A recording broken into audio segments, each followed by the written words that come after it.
Hello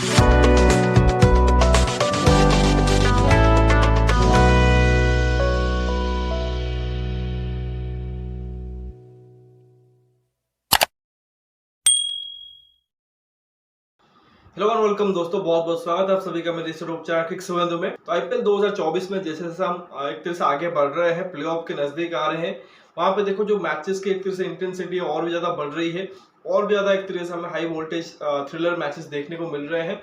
और जो एक तरह से कहेंगे कि टीमों के बीच में एक तरह से फासला जो कि एक तरह से कम होता जा रहा है और टीमों के बीच जो कि एक तरीके से कहेंगे कि नजदीक बढ़ रही है इन टर्म्स ऑफ जो पॉइंट्स वो एक तरीके से गेन कर रहे हैं, काफी एक तरीके से क्लोज हो रहे हैं। और वहां पे देखो ऑलमोस्ट लगता है जैसे एक दो टीम तो बिल्कुल पक्का है कि एक तरीके से टॉप 4 में जा रही है, बट वो जो तीसरा और चौथा स्पॉट होता है उसके लिए एक तरह से काफी फाइट देखने को मिलती है। आई थिंक उस एक तरीके से फेज में हम एंटर करने वाले हैं। और उसी कड़ी में एक और मैच था, दिल्ली कैपिटल्स बनाम गुजरात टाइटंस। अब ये देखिए, ये ऑलरेडी एक एक बार खेल चुके हैं टीमें, क्योंकि ऑलरेडी आप देखो 7-7 8-8 मैचेस हो चुके हैं, तो अभी रिटर्न फिक्चर्स हो रहे हैं।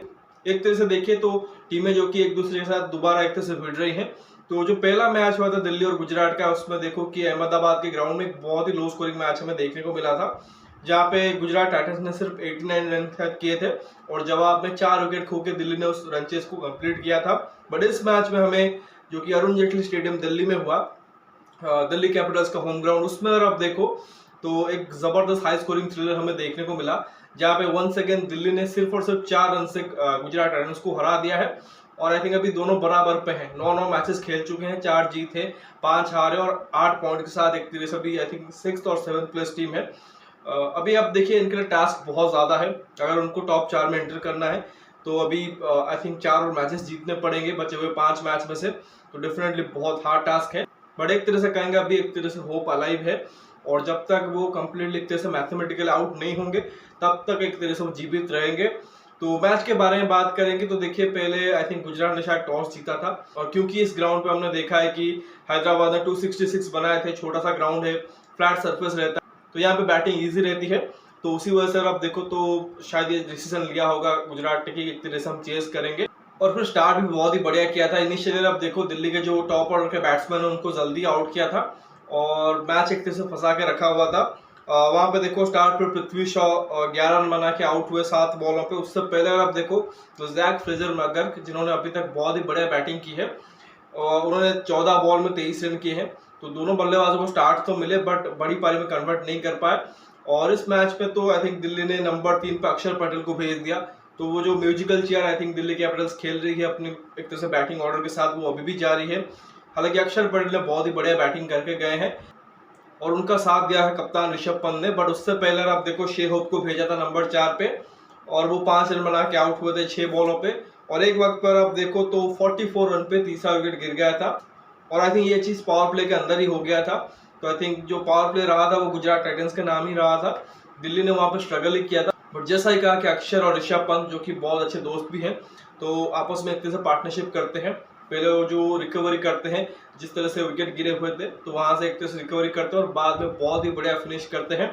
अक्षर ने अगर आप देखो तो 66 रन किए हैं 43 बॉलों में, बहुत ही जबरदस्त पारी खेली है। पहले अगर आप देखो थोड़ा सा धीमा खेल रहे थे क्योंकि विकेट गिरा हुआ था, तो एक तरह से पहले टाइम लिया और बाद में बढ़िया फिनिश भी किया है। और साथ ही आप देखो अपने आईपीएल करियर का दूसरा 50 जड़ा है और जो कि एक तरह से हाईएस्ट स्कोर भी है। इसके अलावा देखो ऋषभ पंत अगेन वो भी अगर आप देखो पॉजिटिव बैटिंग कर रहे थे और जबरदस्त फिनिश किया है।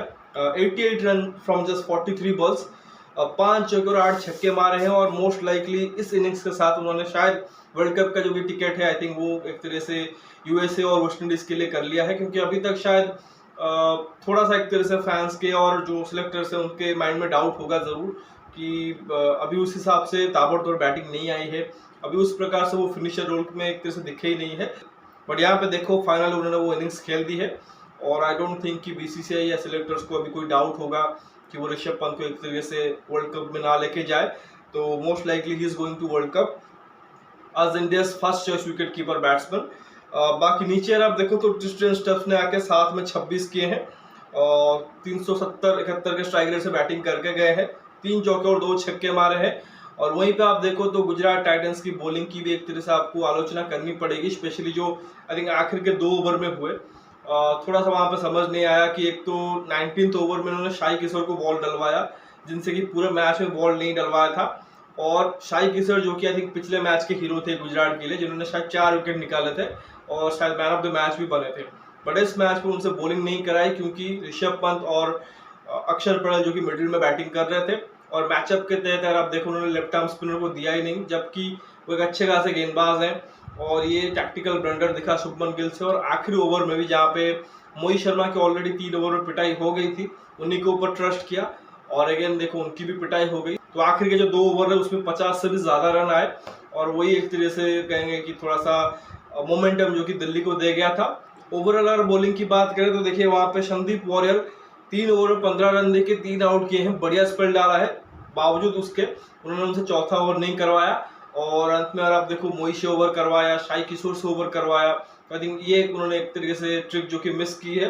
बाकी अजमतुल्ला उमर जई 4 में 33 पड़े हैं, इनको भी अगर आप देखो कभी खिलाते हैं कभी ड्रॉप कर देते हैं, बैटिंग के साथ उतनी यूटिलिटी देते नहीं है, बट बॉलिंग में फिर भी अगर आप देखो तो 3-4 ओवर करते हैं, इकोनॉमी वाइज अच्छा करते हैं, बट आई थिंक विकेट नहीं ले पाते हैं।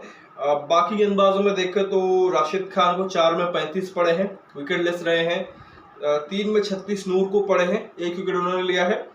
4 में 73 पड़े हैं मोहित शर्मा को, ये आईपीएल की ऑल टाइम आई थिंक सबसे वर्स्ट बॉलिंग परफॉर्मेंस है। तो एक रिकॉर्ड बन गया है मोहित शर्मा की तरफ से, इतनी अच्छी डेथ बॉलिंग करते हैं, बट इस मैच में आप देखो तो बहुत ज्यादा पिटाई हुई है। और ऑब्वियसली आई थिंक ट्रस्ट करना उनके ऊपर बोल सकते हो कि थोड़ा सा भारी पड़ गया गुजरात को।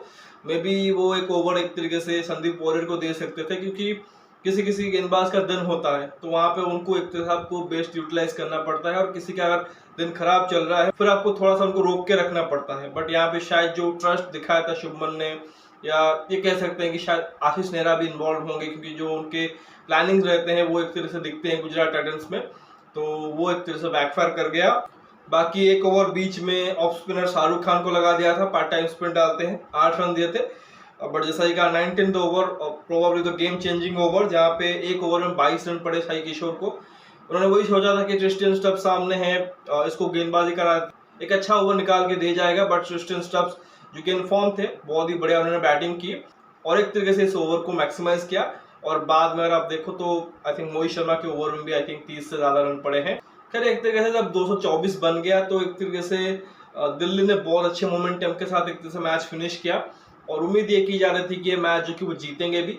बट जिस तरह से हमने पिछले दिन भी देखा कि 210 चेन्नई ने बनाए थे, बट उसके बावजूद मार्कस स्टोइनिस आए और फॉर्म में ना होने के बावजूद आके इतना जबरदस्त इनिंग्स खेला और ऑलमोस्ट सिंगल हैंडेडली उन्होंने चेन्नई को हरा दिया, इतना बड़ा रन चेज कंप्लीट किया, वो भी चेपॉक में जाके। तो उस हिसाब से देखे तो कोई भी टोटल एक तरीके से मतलब ऐसा नहीं है कि चेजेबल नहीं है, बस आपके बैट्समैन को एक तरीके से सही तरीके से एग्जीक्यूट करना चाहिए। और यहाँ पे भी वैसे ही कुछ उम्मीद थी गुजरात की तरफ से भी, बट स्टार्ट कुछ खास हुआ नहीं। शुभमन गिल जो कि उनके सबसे इंपोर्टेंट और एक तरह से कहेंगे इनफॉर्म बैट्समैन है, वो जल्दी आउट हुए, सिर्फ 6 रन बना के 5 बॉलों में। बट रिद्धिमान शाह और साई सुदर्शन ने इस बार अच्छी बैटिंग। रिद्धिमान शाह जो कि आते हैं और 20-22 रन करके हमेशा आउट हो जाते हैं, इस मैच में फिर भी देखो उन्होंने 39 रन किए हैं 25 बॉलों में, तो ठीक ठाक उन्होंने बैटिंग किया है। उसके अलावा साई सुदर्शन अब तक अगर आप देखो वो रन बना रहे थे वो 30-35 वाले, और वो भी एक तरीके से 120-22 के स्ट्राइक रेट से। बट इस मैच में उन्होंने नटजस्ट की एक बड़ी पारी खेली और साथ ही इंपैक्टफुल नॉक भी खेली है। 39 बॉलों में 65 करके गए हैं, 7 चौके और 2 छक्के मारे। और जब तक ये दोनों बैटिंग कर रहे थे गुजरात ठीक ठाक एक तरह से पेस पे चल रही थी।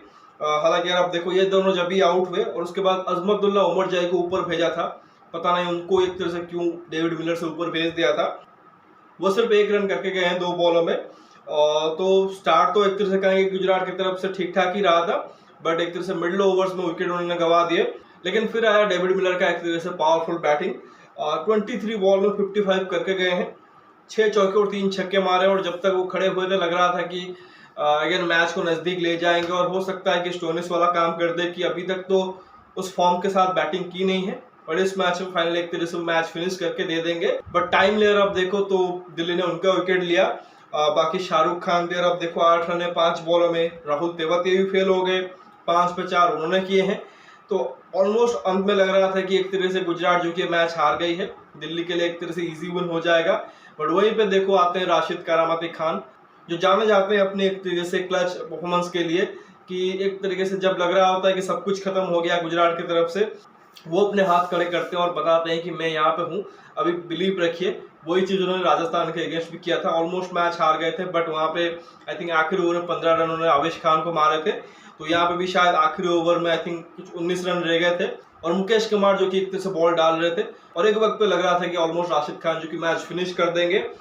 11 बॉल में 21 के नॉट आउट, 3 चौके और 1 छक्का मारे और 7 बढ़िया दिया है शाही किशोर ने।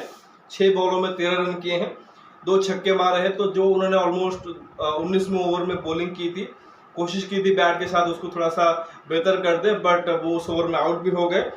बट राशिद खान जैसा ही कहा, उन्होंने बढ़िया कोशिश की और अंत में देखो गुजरात जो कि मैच जो 4 रन से हारी है। और आई थिंक एक फील्डिंग एफर्ट ट्रिस्टन स्टब्स का मुझे याद आ रहा है, जब आई थिंक कुछ 32 रन के करीब रह गए थे।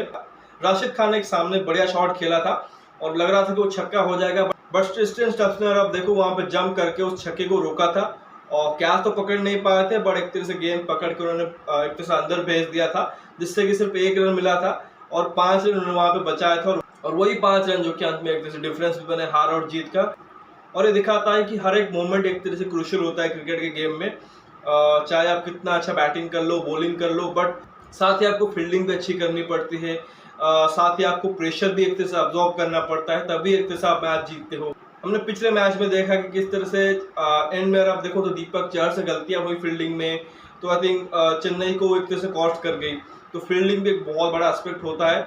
ठीक है, आप बहुत से मोमेंट्स को एक तरह से लोगे जहाँ पे दिल्ली ने अच्छा किया और मैच जीता, बट वो जो पर्टिकुलर मोमेंट था, क्योंकि उसने वहाँ पे 5 रन सेव किए थे और यहाँ पे आप 4 रन से मैच जीते हो, तो काफी क्रूशियल एक तरीके से पॉइंट था वो। जहां तक दिल्ली की बॉलिंग की बात करें तो कुछ गेंदबाजों ने बहुत अच्छा किया है, कुछ गेंदबाजों की पिटाई भी हुई है, बट अंत में जाकर देखो उन्होंने मैच जीता है। 2 में 26 खलील अहमद को पड़े हैं।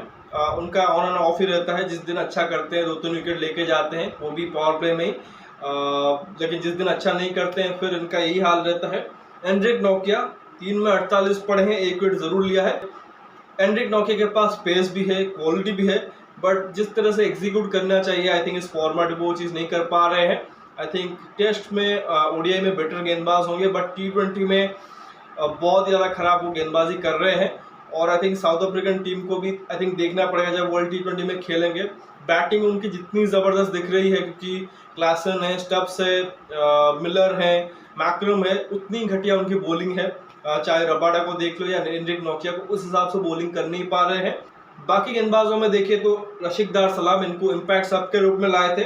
4 में 44 पड़े हैं, बट क्रूशियल उन्होंने 3 विकेट निकाले हैं और टाइमली विकेट निकाले हैं। आई थिंक जो शाही किशोर का विकेट था, उन्होंने 2 छक्के एक तरह से खाने के बाद लिया, वो काफ़ी क्रूशियल था, क्योंकि आई थिंक 19 रन वहाँ पे रह गए। अदरवाइज एक और छक्का पड़ जाता तो शायद 12-13 रन एक तरह से आखिरी ओवर में रह जाते।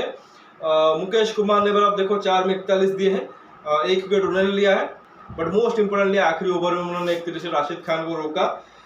3 में 28 पड़े हैं अक्षर को, 1 विकेट उन्होंने लिया है। आई थिंक 2-3 कैचेस भी पकड़े हैं। तो ऑलराउंड देखो अक्षर की बहुत अच्छी एक तरह से मैच गुजरी है। और आखिर में देखो कुलदीप यादव जो कि दिल्ली की तरफ से बेस्ट गेंदबाज थे, जिन्होंने 4 में सिर्फ और सिर्फ 29 रन देके 2 आउट किए थे।